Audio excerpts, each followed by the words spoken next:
नमस्कार, स्वागत है आपका जिया न्यूज पर। खेल की बाजी कोई भी हो, हर खिलाड़ी अपनी दावेदारी पूरी शिद्दत के साथ पेश करता है। मेहनत, इरादा और मंजिल जाहिर होती है और जीतने के लिए हर खिलाड़ी हर संभव प्रयास करता है। लेकिन वो कहते हैं ना, जो आखिर में जीत दर्ज करता है, खेल का असली सिकंदर वही होता है। तो चलिए खेल, खिलाड़ी और खबर की आज की शुरुआत करते हैं।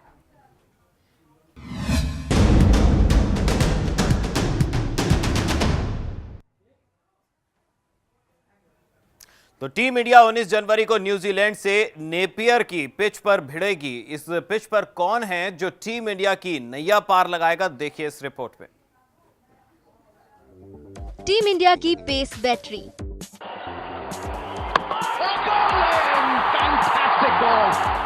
कीवियों की रफ्तार पर लगाएगी ब्रेक।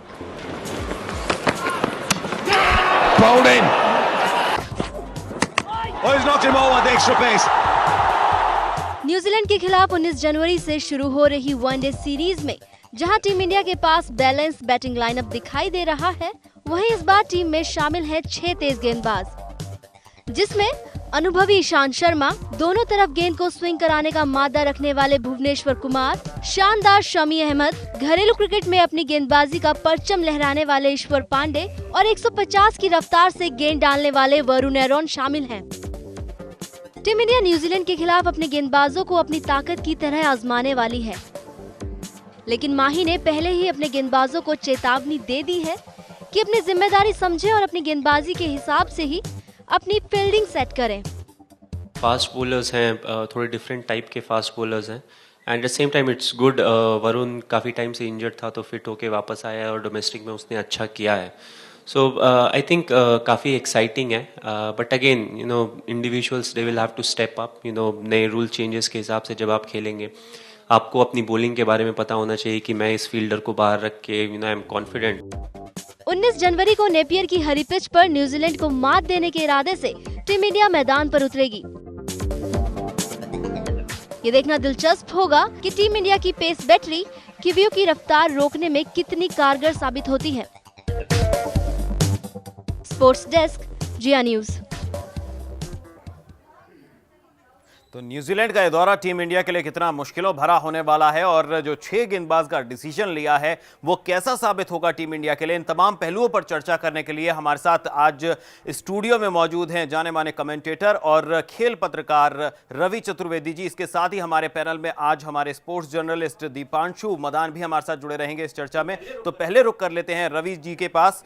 रवि जी, आपसे जानना चाहेंगे यहाँ पर ये जो दौरा है इस लिहाज से भी बेहद अहम है कि अगला जो वर्ल्ड कप है वो न्यूजीलैंड और ऑस्ट्रेलिया में होना है। विदेशी सरजमी पर तैयारी करना बहुत अहम होगा टीम इंडिया के लिए, लेकिन इस दौरे को लेकर कितनी तैयार लगती है आपको टीम इंडिया? आज जो फैसला लिया है 6 गेंदबाज खिलाने का, 6 गेंदबाजों को सिलेक्ट किया गया है, वो कितना कारगर साबित हो सकता है टीम इंडिया के लिए? देखिए लवली, जैसा आपने कहा खुद ही कि ये जो दौरा है और ख़ासकर ये जो एक दिवसीय मैच होने वाले हैं, ये अपने आप में भारतीय क्रिकेट के भविष्य का बहुत कुछ निर्धारण करेंगे। और ख़ासकर ये मद्देनज़र रखते हुए कि अगला विश्व कप ऑस्ट्रेलिया और न्यूजीलैंड में खेले जाने वाला है, तो इसलिए मैं समझता हूँ ये अपने आप में वर्ल्ड कप के लिए एक अभ्यास है भारतीय टीम के लिए जी। जहाँ तक फास्ट बॉलर्स का सवाल है, उसमें कोई दो राय नहीं कि वहाँ जिस प्रकार से आकलन की जा रही है और जिस प्रकार से न्यूजीलैंड के जो क्रिकेट प्रबंधक हैं वो बराबर मांग कर रहे हैं कि ग्रीन टॉप्स बनाए जाएँ ताकि उनके जो तेज़ गेंदबाज हैं, खासकर टीम सऊदी जो हैं, वो उनके ख़ास तुरुप के पत्ते हैं, उनको पूरा फ़ायदा मिल सके। और भारतीय बल्लेबाजों की जो आम कमज़ोरी समझी जाती है स्विंगिंग बॉल के ख़िलाफ़, वो ऑफ स्टंप के बाहर ज़्यादा वो फिशिंग करते हैं, तो इसको वो पूरा फ़ायदा उठाएं इसका, और ये देखते हुए ग्रीन टॉप बनाई जा रही। लेकिन देखिए कई बार क्या होता है, जो स्थिति आप अपने लिए बनाते हैं वो आपके लिए क्या कहते हैं महंगी पड़ती है, क्योंकि भारत का जो तेज़ गेंद आक्रमण है वो भी कम नहीं है। लेकिन देखना ये है कि उन परिस्थितियों को क्या न्यूजीलैंड के फास्ट बॉलर अच्छा उसका फ़ायदा उठा सकते हैं या भारतीय गेंदबाज उसका अच्छा फ़ायदा उठा सकते हैं। इसमें एक चीज़ और मैं कहना चाहूँगा जिसके ऊपर शायद मीडिया इतनी अपने ध्यान नहीं दे रहा है। दक्षिण अफ्रीका के दौरे में भारत की फील्डिंग और ख़ासकर स्लिप कैचिंग बहुत ही निराशाजनक रही थी। विराट कोहली जैसा एक बहुत अच्छा फील्डर भारतीय टीम में मैं समझता हूँ उसने जो कैच छोड़े हैं वो भारत को बहुत ही महंगे पड़े। भारत को अपना फील्डिंग स्तर काफ़ी ऊंचा करना पड़ेगा, तभी भारत को इस श्रृंखला में फ़ायदा मिल सकता है। चलिए, फील्डिंग का स्तर सुधारना होगा, वहीं असल परीक्षा जो है गेंदबाजों की यानी कि रफ्तार की जो धार है वो भी चेक करनी पड़ेगी टीम इंडिया को, और इस दौरे में पता लग जाएगा। इसी बीच हमारे साथ दीपांशु मदान भी स्टूडियो में मौजूद हैं, वो कुछ सवाल पूछना चाह रहे हैं। मेरा सवाल आपसे रवि जी ये कि पहली बात तो क्यों इंडिया में जो कि 6 फास्ट बॉलर्स लेकर गए ये न्यूजीलैंड में, आपको नहीं लगता कि बहुत ज़्यादा हो जाते हैं जब आपके पास 6 प्रीमियम फास्ट बॉलर हैं, उसके बाद 3 स्पिनर्स भी, 16 मेंबर स्क्वाड में आपके पास 9 खिलाड़ी तो ऐसे हो गए जो कि गेंद से आपको हेल्प करेंगे। कहीं ना कहीं एक जगह नहीं बनाई जा सकती थी बल्लेबाज के लिए? देखिए, मैं अगर पूरे टीम गठन के ऊपर देखूं और जो सवाल आपने इस समय पूछा है, मैं समझता हूँ बहुत सही सवाल है। देखिए, हम बहुत ज़्यादा कोशिश कर रहे हैं फास्ट बॉलर्स के ऊपर ध्यान रखने की। अगर आप न्यूजीलैंड क्रिकेट के बैट्समैन के अगर उनके बैटिंग के शैली का आंकलन करें तो एक चीज़ बिल्कुल साफ नज़र आती है कि उनका फुटवर्क जो है वो बहुत अच्छा नहीं है। इन परिस्थितियों को देखते हुए मैं समझता हूँ एक स्पिनर्स जो हैं वो बहुत ही कामयाब हो सकते हैं। पिछले वेस्ट इंडीज़ के दौरे में भी देखा गया कि उनके जो ओपनिंग बैट्समैन थे दोनों टेस्ट सीरीज़ में, फुलटन और वो रदरफोर्ड, उनका फुटवर्क बिल्कुल नहीं था। इसको देखते हुए मैं समझता हूँ कि क्या कहते हैं, ख़ासकर हमारे जो स्पिनर्स हैं वो बहुत अच्छा इसका फ़ायदा है। इसलिए टीम का जो गठन होगा वो बहुत ही लाजमी होगा, उस पर बहुत दारोमदार होगा कि श्रृंखला का क्या। मगर ऐसे में सवाल यहाँ पर ये उठते हैं कि आपको 6 फास्ट बॉलर्स प्लस 3 स्पिनर्स, 9 लोगों का जो आप लेकर के जा रहे हैं कॉम्बिनेशन, इसके बाद आपके पास बल्लेबाज तो बच ही नहीं गए। ये बहुत अच्छा सवाल आपने किया। अगर मुझसे पूछा जाए, और जो कि मैं नहीं हूँ, अगर चयन समिति में मैं होता तो दीपांशु, मैं दिनेश कार्तिक को ले जाता कि दिनेश कार्तिक एक तरह से बहुत ही उपयोगी, जहाँ विकेट फर्ज करिए कल होनी या अनहोनी ना हो और धोनी साहब को चोट लग जाए तो उस समय दिनेश कार्तिक टीम में आ सकते हैं। सवाल उसके अलावा दिनेश ने मध्यम क्रम में बहुत ही अच्छी बल्लेबाजी की है। उन्होंने मध्यम क्रम जो हमारा लड़खड़ाता रहा है उसको उन्होंने बहुत ही ठोस शैली से पकड़ के रखा है और भारतीय टीम को एक अच्छा स्कोर हमेशा। बहुत ही वैलिड पॉइंट इन्होंने उठाया कि दिनेश कार्तिक को लिया जाना चाहिए था क्योंकि एक रिजर्व भारत के पास कीपर होता। दूसरा सवाल मेरा ये है रवि जी आपसे कि आपको नहीं लगता कि जो कि नए लड़के को लिया गया टीम में, जैसे कि हम बात कर लेते हैं स्टुअर्ट बिनी को लिया गया है, वरुण एरोन को लिया गया है, ज़्यादा एक्सपीरियंस नहीं है अभी, सीधा न्यूजीलैंड में जाकर के उन कंडीशंस में खिला देना बिना किसी एक्सपीरियंस के, ये सही डिसीजन होगा? देखिए, अंतर्राष्ट्रीय स्तर पे जब आप एक क्रिकेट खेलते हैं, किसी हद तक आपका सवाल मैं सही मानता हूँ, लेकिन एक ये मान्यता होती है कि जब आप अंतर्राष्ट्रीय स्तर पर आते हैं तो आप विभिन्न परिस्थितियों में खेल सकें। और इसलिए मैं समझता हूँ ये भविष्य के लिए एक योजना बनाई है भारतीय चयन समिति ने कि हो सकता है कि जब तक विश्व कप अगला आए तब तक अगर भारतीय टीम में कुछ तब्दीलियाँ करनी पड़े तो ये बेंच स्ट्रेंथ जो है अपनी उसको और ज़्यादा स्ट्रेंथन करने की कोशिश की गई है। मगर बेंच स्ट्रेंथ को तो जो आपने बात की, इसको तो वेस्ट इंडीज़ में भी आजमाया जा सकता था। जब वेस्ट इंडीज़ की टीम भारत में आई, वो एक तो कहा जाए तो सुनियोजित सीरीज नहीं थी। सचिन तेंदुलकर को क्योंकि आपने फेयरवेल देनी थी तो वो कराई गई बीसीसीआई के द्वारा। उसके बीच में सवाल यहाँ पर ये हो जाता है कि अगर आपको ये बेंच स्ट्रेंथ आजमानी थी तो क्या उस समय मौका नहीं देना चाहिए था? देखिए, जहाँ तक वरुण का सवाल है, वो उनको चूंकि चोट लगी हुई थी, उस समय पूरी तरह रिकवर नहीं हो पाए थे अपनी चोट से, इसलिए उन्हें मौका नहीं दिया गया। लेकिन उनकी जो गति है उसको देखते हुए कि अंतर्राष्ट्रीय क्रिकेट में आज जितना ज़्यादा तेज़ तर्रार गेंदबाज की ज़रूरत है और जो कि काफ़ी कामयाबी दिखा रहे हैं, मैं समझता हूँ इस चीज़ को, इस नीति को देखते हुए चयनकर्ताओं ने वरुण का सिलेक्शन किया है। मगर स्टुअर्ट बिनी की अगर बात करें तो वो तो सिर्फ रोही हैं अभी तक, और रणजी ट्रॉफी के आकलन से ही उनको यहाँ पर लेकर के आया गया। आपको नहीं लगता कि उनको कुछ इससे पहले अभ्यस्त करा देना चाहिए था, कुछ पहले मैचेस खिला देने चाहिए थे, उसके बाद फिर न्यूजीलैंड का दौरा कराना चाहिए था? क्योंकि ऐसे हमने देखा है कि अमूमन फास्ट बॉलर्स जो है वो स्विंगिंग कंडीशन में कंट्रोल जरा भूल जाते हैं और ले से भटक जाते हैं, या तो आउटसाइड द ऑफ स्टंप ज़्यादा ड्रिफ्ट हो जाएंगे या तो लेग साइड के बाहर ड्रिफ्ट हो जाएंगे। ऐसे में नहीं लगता कि आपको टैक्टिकल मूव यही रहता कि अगर उसको 2 या 3 मैच पहले खिला दिए जाते? दीपांशु, आपने एक ही सांस में 2 सवाल पूछ लिए। पहला तो है स्टुअर्ट बिन्नी का। देखिए, स्टुअर्ट बिन्नी जो हैं, मैं इस बात को मानता हूँ, मुझे भी कुछ उनका जो चयन अटपटा लगा, क्योंकि मुझे कुछ समझ में नहीं आ रहा किस जगह आप उन्हें खिलाएंगे और क्या उनसे आपकी अपेक्षाएं हैं। नंबर 1 सवाल वो है। और जैसा कि इस समय अंतर्राष्ट्रीय क्रिकेट और घरेलू क्रिकेट में जो प्रदर्शन स्तर है उसमें काफ़ी फ़र्क है। इसे देखते हुए मैं समझता हूँ स्टुअर्ट बिन्नी का जो चयन है वो थोड़ा अपने आप में अपवादवाद है। रवि जी, लेकिन यहाँ पर एक सवाल ये भी उठता है कि ये जो नए खिलाड़ी हैं इनको मौका दिया जा रहा है, इन लोगों को कीवियों ने खेला नहीं है, क्या ये कमाल भी कर सकते हैं यहाँ पर इस दौरे पर? क्योंकि ज़्यादा एक्सपीरियंस नहीं है भले ही, लेकिन इन लोगों को न्यूजीलैंड की टीम ने कभी खेला नहीं है, तो एक सरप्राइज पैकेज के तौर पर जो है कामयाबी दिला सकते हैं टीम इंडिया को? देखिए, ये बहुत ही अहम सवाल है क्योंकि ये एक ऐसे ताश के पत्ते हैं जिनके बारे में किसी को कुछ पता नहीं, और इसका बहुत सही उपयोग का मैं एक उदाहरण आपको दूंगा कि इमरान खान जब भारत आए थे 1986-87 में, 17 की टीम आई थी और जब तक वो टूर खत्म हुआ तब तक 22 खिलाड़ी हो चुके हैं। वो हर बारी एक नया खिलाड़ी ले आते थे और उस खिलाड़ी ने प्रदर्शन भी अच्छा किया और भारत को पता नहीं लग रहा था कि उससे कैसे जूझा जाए।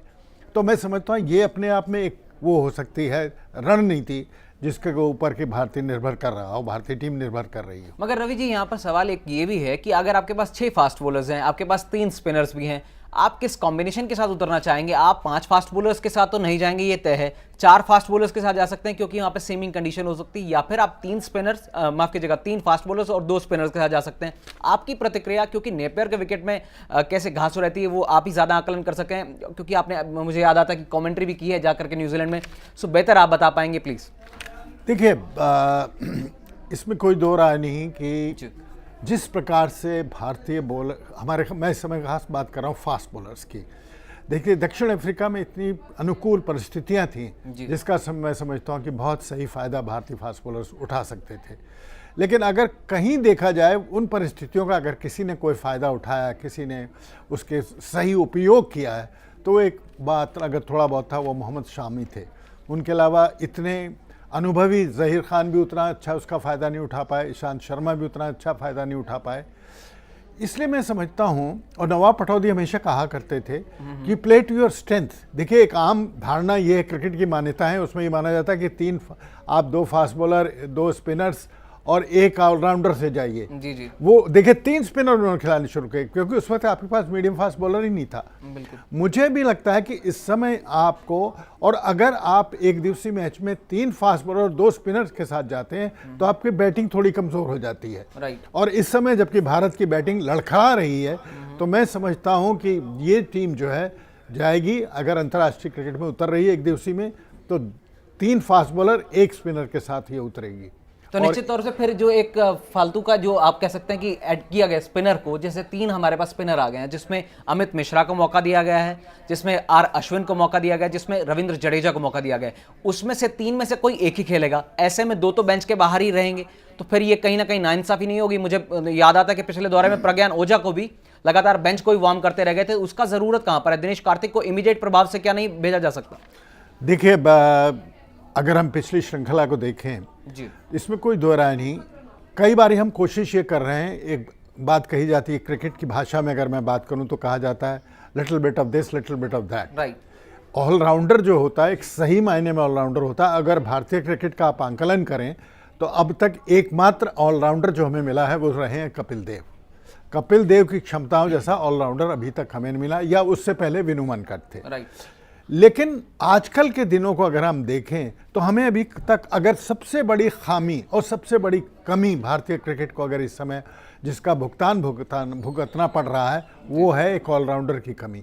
हमारी टीम और हमारे चयनकर्ता है रविंद्र जडेजा को एक ऑलराउंडर के रूप में टीम में ले रहे हैं, जिस भूमिका पे वो सही खरे नहीं उतर पा रहे हैं। जी। और ये भी एक बहुत बड़ा ऑलराउंडर की कमी यहां पर टीम इंडिया को जरूर खल रही है। इस पर भी बातचीत को जारी रखेंगे। अभी टीम इंडिया की गेंदबाजी पर हमने बात की, टीम इंडिया का क्या कॉम्बिनेशन रहना चाहिए, कौन सा कॉम्बिनेशन रह सकता है, इस पर हमने बातचीत की। लेकिन बल्लेबाजी में क्या रहने वाला है, इस पर भी बातचीत करेंगे। फिलहाल रुक रहे हैं एक छोटे से ब्रेक के लिए। खास पेशकश जारी, आप देखते रहिए जिया न्यूज पर खेल, खिलाड़ी और खबर।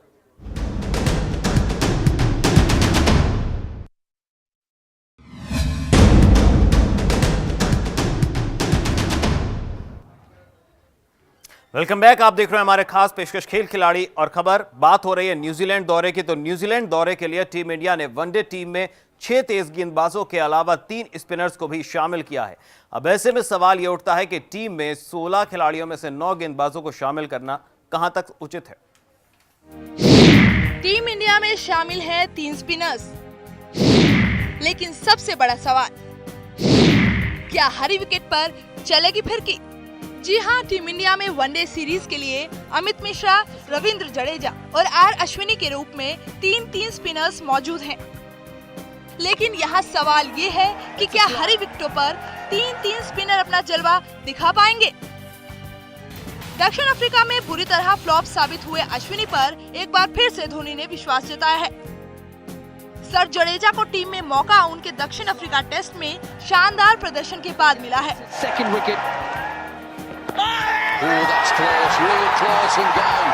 तो अमित मिश्रा को भी वनडे टीम में जगह दी गई है। लेकिन सवाल यहाँ ये भी है कि तेज तर्रार विकेटों पर टीम इंडिया कितने गेंदबाजों के साथ उतरना चाहेगी? अगर टीम इंडिया 5 गेंदबाज खिलाती है तो 3 तेज गेंदबाज और 2 स्पिनर्स के साथ उतरेगी। लेकिन न्यूजीलैंड की विकेटों को देखते हुए ऐसा करना हजम नहीं होता। ऐसे में पूरे दौरे पर क्या अमित मिश्रा को बाहर बिठाया जाएगा? क्योंकि जडेजा की तो जगह टीम में मानो पक्की ही है।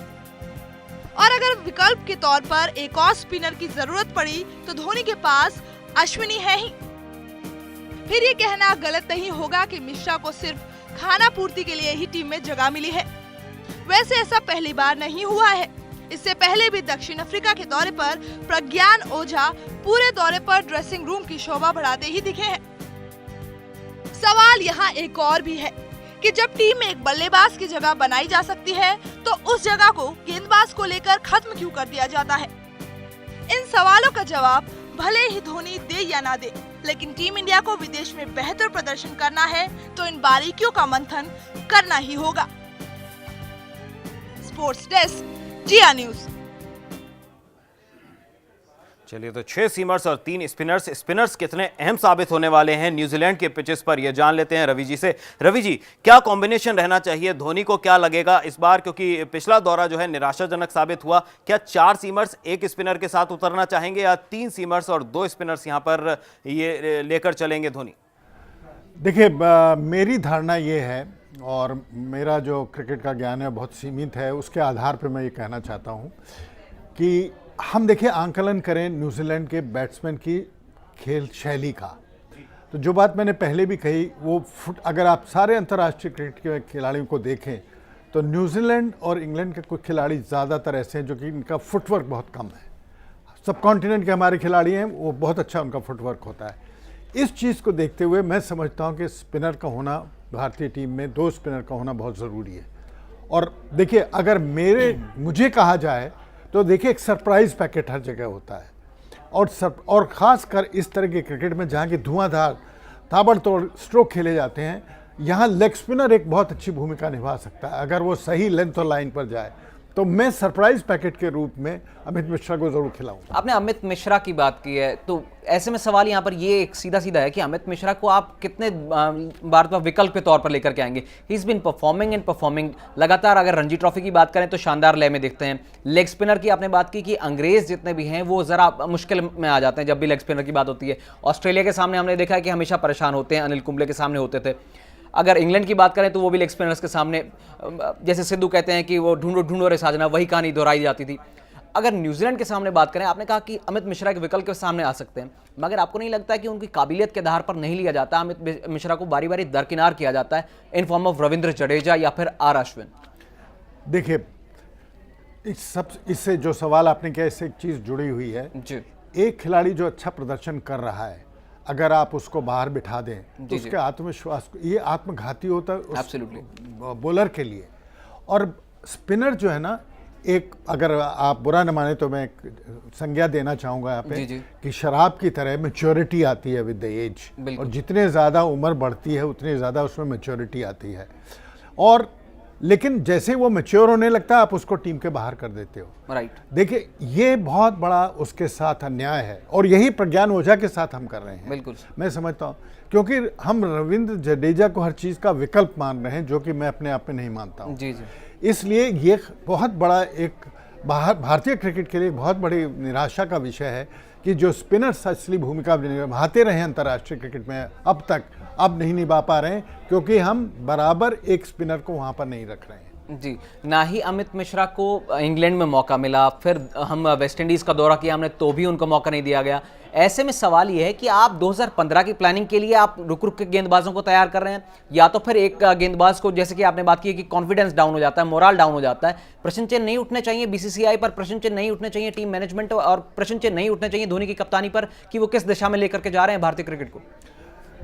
जो कुछ आपने कहा दीपांशु, मैं पूरी तरह से सहमत हूं, लेकिन इससे जुड़े हुए क्या बात है, एक रणनीति होती है जी। और रणनीति जब हम निर्धारित करते हैं तो हम बहुत दूर की बात सोचते हैं, आज की बात नहीं सोचते हैं, हम आने वाले समय की बात करते हैं। विश्व कप की हम बात नहीं कर रहे हैं, विश्व कप के बाद की भी हम बात कर रहे हैं। जी जी। और इस जो हम निर्धारित इस समय नीति करें उसमें हमें अगले 5 साल 10 साल का सोचना चाहिए, ना कि हम अगले टूर का सोचें। और ये कमी जो है हमारे चयनकर्ताओं में, और बोर्ड इसमें चयनकर्ता भी दोषी हैं, इसके दोषी हमारा बोर्ड भी है, जो कि इस तरह की नीतियों पर कभी भी ध्यान नहीं देता। चाहे किसी आप कोई भी देख लीजिए, चाहे विकेटों का बनाना हो, चाहे और तरह का नियंत्रण हो या चयन हो, किसी भी पहलू को आप देख लीजिए जहाँ एक अच्छा निर्णय लेना चाहे, जो दूरगामी निर्णय हो, वो हमारे भारतीय क्रिकेट में देखने को नहीं मिलता है। चलिए, समय कम है हमारे पास, इजाजत लेने से पहले एक आखिरी छोटा सा सवाल, इस पूरे कॉम्बिनेशन में सीमर्स में और स्पिनर्स में कौन सबसे ज्यादा इफेक्टिव गेंदबाज साबित हो सकता है यहां पर कीवियों के खिलाफ? देखिए, जिस प्रकार का प्रदर्शन मोहम्मद सामी ने किया दक्षिण अफ्रीका में, मुझे उनसे काफ़ी उम्मीदें हैं और मैं समझता हूं क्योंकि उन्होंने बहुत कुछ सीखा भी है वहां पर, और उसको अगर वो सही तरह से उसका अनुसरण करें और उसका अनुवाद करें तो मैं समझता हूं मोहम्मद सामी एक तुरुप के पत्ते साबित। मोहम्मद शमी यहां पर अच्छा साबित हो सकते हैं अगर अच्छी गेंदबाजी करते हैं और उम्मीदें बरकरार हैं टीम इंडिया की। बहुत शुक्रिया रवि जी आपका और दीपांशु आपका हमारे साथ इस चर्चा में जुड़ने के लिए। इसी के साथ आज खेल खिलाड़ी खबर में बस इतना ही। लवी गुंबर को दीजिए इजाजत, जाते जाते छोड़ जाते हैं आपको स्पोर्ट्स टॉप 10 के साथ।